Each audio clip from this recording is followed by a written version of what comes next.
Everyone said Kim Tae-hyun was a monster. Cold, untouchable. A CEO who never smiled, never loved, never bent. He ruled the city's biggest conglomerate from the top floor of a glassed tower, and now, somehow, he was my husband. I married him without love. Without choice. On our wedding night, he didn't touch me. He didn't even look at me. "You'll have everything you need," he said, voice calm, distant. Like I was a contract instead of a person. "Just don't expect affection." Then he walked out of the room, leaving me alone in silk sheets that felt colder than his eyes.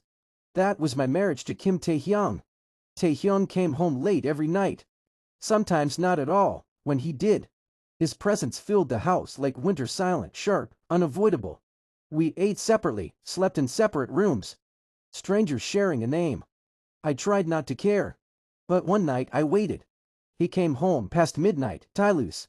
Exhaustion written into his posture. For the first time, he looked a human.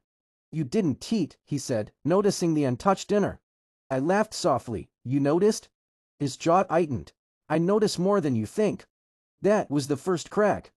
Weeks later, I got sick, fever, dizzy, alone. I woke up to cool hands on my forehead. "Tae-hyun, you should have told me," he said, voice low, almost angry. "I didn't think you'd care." He froze. Then, quietly, dangerously, he said, "Don't decide that for me." From that night on, things changed. He started coming home earlier. Sitting across from me at dinner, asking simple questions. "Did you eat? Did you sleep well?" Once, I caught him watching me when he thought I wasn't looking. Like he was afraid. I found out the truth by accident. The marriage wasn't for power. It was protection. Enemies, threats. A target on my back before I even knew it. "I kept my distance to keep you alive," Tae-hyun admitted one night, voice breaking for the first time. "If they knew I cared, you'd be dead." My hand shook. "So all this time, I loved you before we married," he said. "That's why I never touched you. I didn't trust myself." Silence fell between us. Heavy, real. Then I stepped forward. "And now?"